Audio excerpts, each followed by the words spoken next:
This is Rebel Therapist, a podcast for entrepreneurs who are trained as therapists and who want to level up their businesses, make a bigger impact, feel fulfilled, and be very well paid.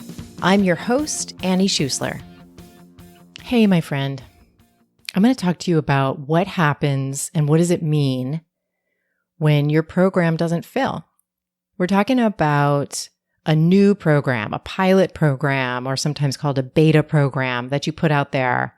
You put it out there for the first time, you're super excited about it, and it doesn't fill. First of all, if that happens to you, welcome to the fucking club. I'm in that club. So you get in that club if you ever offer a program and you don't get enough people for it. So you're in that club. Once that happens to you, you're in that club with almost everybody who's running a successful program now. And you just don't know that because it tends to be kind of a secret club. For good reason, you don't usually see people broadcasting that they did not fill a program. And it's a really vulnerable risk for someone to talk about that close to the time of it happening. I'm not actually taking a very vulnerable risk by telling you years and years ago, I put programs out there that didn't get enough participants because now my programs do fill. So I'm not exactly going out on a real scary limb here, but you don't see it broadcast very often close to the time that it's actually happening. On one level, so what does it mean when your program doesn't fill? On one level, I want to say it means absolutely nothing. It means nothing about your future success. It means nothing about your brilliance or your ability to make this business fly, your ability to help people. But I'm not going to end the podcast episode there because I don't think that would be helpful enough. I have more for you, but I'll say I remember exactly how it felt for me. And I remember thoughts of scarcity and shame and all of those negative messages that I was giving myself. So I can share from memory part of that process, at least what it was like for me. And I can share that even from the place of now having programs that fill. So like I said, on one level, it doesn't mean anything if your program doesn't fill. But I want to talk about what it means when we go beyond that big picture of, hey, this doesn't mean shit. What does it mean in the moment? Because I want to help you through it a little bit. So let's first start with the mindset stuff. And then we'll step into analyzing what just happened when your program didn't fill. So the mindset stuff, one thing I want you to think about is, what do you make it mean if your program doesn't fill? Do you say stuff like, and I've said all this, like, back when this happened to me, this is not meant to be. This whole thing is not meant to be. I suck. This entire thing is wrong. Not just this pilot program, but this entire business expansion was a bad idea. People hate me, or people don't like me, or people don't think I'm smart. I don't have what it takes. So those other people who I see with successful programs, successful businesses, I don't have what they have. And this is never going to work. Okay, so we're not going to stay there very long, but this, or whatever flavor of this that comes up for you, this is some painful thinking, and it brings some really painful feelings. I really like the framework that Nancy Jane Smith gives us. She was on Rebel Therapist a long time ago. She's also got a podcast called The Happier Approach. So Nancy Jane Smith talks about how we've got these three voices. And this is those of us who've got high functioning anxiety, meaning we do shit and try to function more to deal with our anxiety. So one of those voices she calls the monger. This is the one I was just kind of speaking from. The criticism, just the mean messages that come in from the monger. And then there's another voice that she calls your fake BFF, your fake best friend forever. And this one, rather than direct criticism, this one comes in and says, just quit this. Just let it go. If it doesn't feel good, you don't have to do it. And this is too hard for you. You're not up for this. So those two voices get really active for most of us if a program doesn't fill, just like with many seeming failures. And then there's this third voice that she talks about, and it's your biggest fan. And your biggest fan is someone who will tell you, it's inside of you, and it will tell you, you don't need to give up. If this really matters to you, you don't need to give up. You can do this. We can get there. It's going to be hard, but you can do this.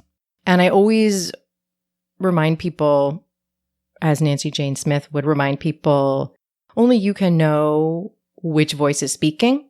Is it the fake BFF or is it the biggest fan? Because sometimes your biggest fan will also tell you, slow the hell down, take a break, don't push forward right now.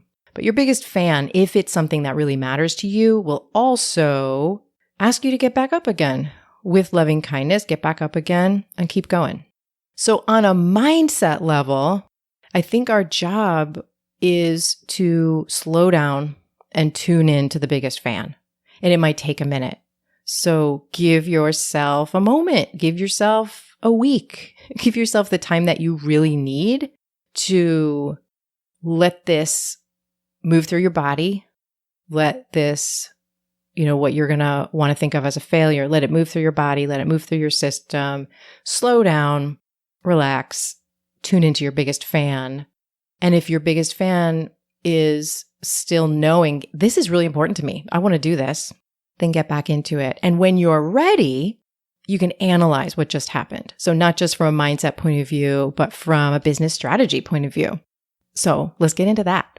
So again, only when you're truly ready to be really kind to yourself in this analysis, step in kind of like your own best friend, your biggest fan, and look over the shoulder of your business, of your program that you just tried to launch, you just tried to fill. And let's take a look at some of the factors of why maybe it didn't fill. I'm just going to say it one more time. Don't do this while you're still in free fall. Don't do this analysis at that point. You just won't be able to be kind to yourself. All right. So when you're ready, ask yourself, how viable was my niche? Did I choose a niche of folks who are really invested in solving a clear problem? Did I choose a niche that does not include absolutely everyone? Because that's going to be really hard to stand out with. Did you go through a thoughtful process to clarify your niche and to know, yes, there are folks looking for a solution to this problem that I know how to help them with? And niching is the most important element of this whole analysis. If you don't have a viable niche, you are going to be doing such heavy lifting to fill a program and to reiterate a program and keep it full. And I highly don't recommend it. I highly do recommend doing some thoughtful work and getting some feedback on your niche. I'm not going to go deeply into that right now, but I will in another episode, and I do in my program. That's a huge part of what we work on. All right, next question. How clear was my messaging? So how well did I communicate in my sales page and in all of my messaging? How clearly did I communicate about my offer and how my offer helps solve the problem? So if your message is ineffective, that could mean you didn't really talk about your offer or the problem from your participant's point of view. You were maybe talking about it from your point of view and it did not resonate. It didn't get through. You might have focused too much on the approach you're using. You might have, as opposed to talking about things from your participant's point of view, you might have been talking to your colleagues too much in your sales page or in all of your messaging and worrying about what they were going to think rather than focusing in on your participant. You may have been describing the problem and your offer as you see it instead of really going through a lens of your participant. There may have been other things that were off on your messaging, but those are the first things that I encourage you to look at. Next question. Did I get the word out to everyone I know? Or did I kind of hide a little bit? Did I press send on enough emails to let my colleagues know and to let potential participants know about this amazing pilot offer? Did I speak with a ton of excitement about it in all the spaces? Or was I kind of hoping that people would just find it? If you don't love the hell out of your offer and feel proud of it and want to get it in front of people, it's really going to be hard for other people to love your offer. So as you're writing your sales page, as you are writing emails, as you're doing whatever things you're going to be doing to share your offer, you want to be falling deeper and deeper in love with that offer. Doesn't mean it has to be perfect, but it needs to be you. It needs to be created from love. It needs to be something that you know is going to be fantastic for the right person. So did you put that energy behind it? And did you get the word out to everyone who needs to know about it? Okay, the next question. This is a big one. I purposely didn't start with this one. How big is your audience within this niche? This part is really math. So do you have an email list of less than maybe 1 to 200 people? And I mean 1 to 200 people who are on your email list because they're in that niche, like they signed up to get emails or to get a free offer that's very closely related to your pilot program.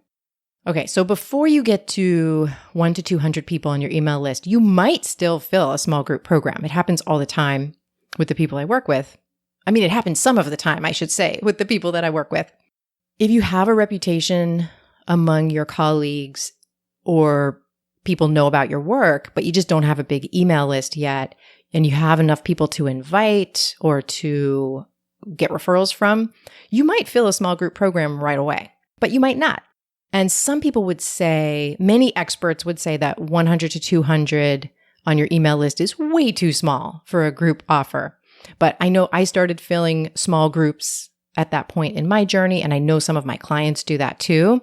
But really only when those other factors I just talked about are lined up, like great messaging, lots of colleagues who respect your work, you're already known for this work. That's where you may be able to fill a small group program even before you've got a great email list. And yeah, your email list, the reason I'm talking about your email list so much here is that it's a pretty good, while imperfect, but it's a pretty good measure of your audience size, especially if they are signed up for your email list because they're in your niche. It's a much better measure than social media, for example. You're going to need a way bigger social media following to get enough people into a small group program. The conversion is just a lot higher on email than it is on something like social media. But hey, if you've got no email list, but you have 10,000 people following you on Instagram about your niche, yeah, you may have critical mass to start a group program. Absolutely. All right, next question. How many people were you expecting? Are you running a group program? And how many people were you expecting for that group? So I encourage people, until they hit that critical mass, to consider running their offer as a one-on-one offer. Until you can tell, hey, I am getting enough people for this one-on-one offer to create a group, if a group is what you want to end up with. A one-on-one offer, and I am talking about something beyond therapy. I'm talking about something that might be coaching, it might be consultation, it might be something else, but I'm not talking about a traditional private practice right now.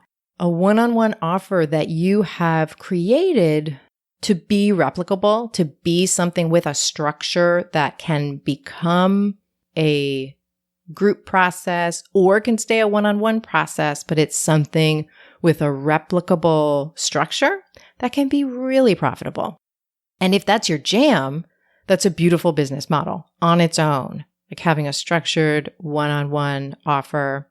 Whether or not you also want to have a therapy practice, that can be a beautiful offer. But even if you're going for a group offer, think about starting with one-on-one until you hit that critical mass. So when I'm working with someone and they're trying to decide whether to start with one-on-one for their pilot or start with a small group, I ask them to think about, what is it going to mean to you?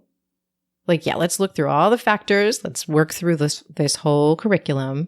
And what is it going to mean to you if your group program doesn't fill? If it doesn't mean much to you, it just means I wasn't ready yet, or folks weren't ready yet, I'm going to build my audience and do it again soon. Great. No problem. Oh, and if your finances can weather that, fantastic. You just know you want to run a group offer and you're willing to wait for critical mass to show up, and you know that you may get enough people right away and that feels good to you, go for it. If, on the other hand, You know that if you put a group offer out there and it doesn't fill, you're going to tell yourself you failed. You're going to tell yourself all those terrible things I just said. Then start with one-on-one. Okay. I don't say all this to be discouraging or to tell you your program isn't going to fill, because it might. Some of us really have the stomach to try selling before we hit that critical mass, and some folks don't. And I don't have any judgment on either of those. I think it's about knowing yourself. It's really about what it means to you if you don't fill that program. So do not let it mean that this whole thing is not meant to be. That's not true.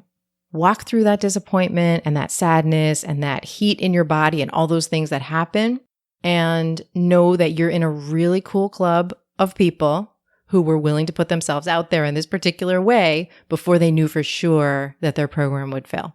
Okay, now I want to give you a goddamn pep talk after all that. I want you to know if your program doesn't fail, if your program didn't fail, I want you to know that everything you did to create that program was not wasted. You just built your reputation in this work. Even if you didn't share it with enough people, hopefully you shared it with some people. So you just built your reputation within this work. You offered something out of love and service. That's always a good thing. And you also got this in front of some folks who are not early adopters. So early adopters are people who are often ready to jump in on the first round of something and say, hey, this is new. This is great. I'm in. I love getting into new things.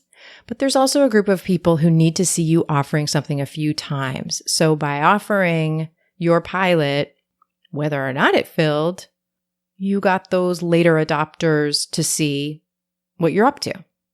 So breathe, rest, give yourself a week or however much time you need, and then do this analysis when you're ready to give yourself tons of kindness. All right, so here's how I can help you with this. Here's how I can set you up so that you're way more likely to fill your program, and you are way more likely to understand what will make your program more likely to fill, and you'll take those steps with my help. And it's called Create Your Program. So this gives you a foundation for identifying whether your niche is viable, and if not, making a pivot to a better niche for you. It gives you an opportunity to create an outline of your pilot, and this is going to be a really highly valuable, high touch, high ticket. Can I say high another time? High ticket, high joy inducing offer. And it's also going to give you tools to start building your audience so that whether or not your program fills the first time, you're set up to be building your audience moving forward, and really the kind of audience who are hungry for your offer that you've built. So that all happens with small group calls with me, plus asynchronous one-on-one coaching just between you and me, between calls.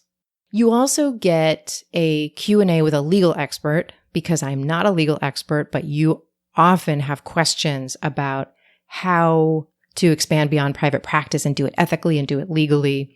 So you're going to have an expert come in and answer all your questions about that, who is a lawyer. And you have a workshop with a systems and tech expert to help you figure out that end of your program and your business. Like, what platform should you use? What do you need to automate? How do you collect payment in this new business? All of that cool stuff. So you're going to learn how to create a program, how to build an audience, and you're actually going to take the steps to do it while we're together.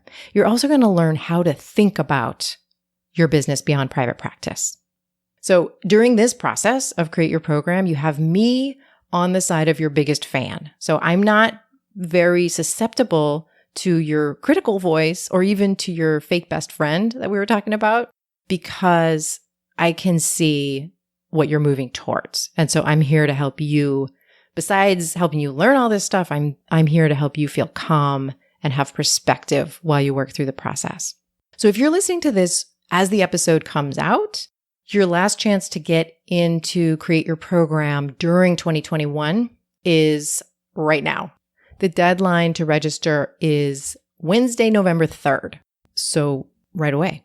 So make sure you register before the end of the day on Wednesday, November 3rd at midnight Pacific time. People in the last cohort, I name every cohort after a tree, and the last cohort was the acacia tree cohort.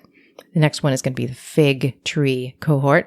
So they said that of all the helpful things about this experience, the structure and the accountability were some of the most valuable parts because they really got them taking action. So I put all my love, care, and positive obsession into this process, and I would love to have you in this really excellent small group of people. And it is 17 people or less. And one question I get all the time is, am I there the whole time? And yeah, I'm there on every call, and you get support from me personally between calls as well. I also want to remind you that programs do fill. Here's what Amy Swart says, who went through the process as well. Doors opened that I didn't even know existed after my program with Annie. Creating a program was a pipe dream I had fantasized about loosely. I was blown away to come out the other side with a business plan, strategy, and tons of support from Annie and the cohort of Rebel therapists. I'm now about to start up the 4th iteration of my grief course and am loving it. It's so liberating to have a creative passion project to play with alongside my work as a therapist. All right, that's amazing, Amy. And I am so happy for you and for the folks who need your groups because grief is fucking hard. And so we need Amy. Okay, thank you so much for listening. And I'm going to be back next time with an interview from a yoga instructor who's also a business coach. So I'll see you then.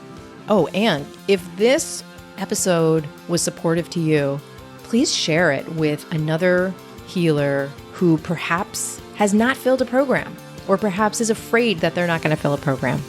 All right, I'll see you next time.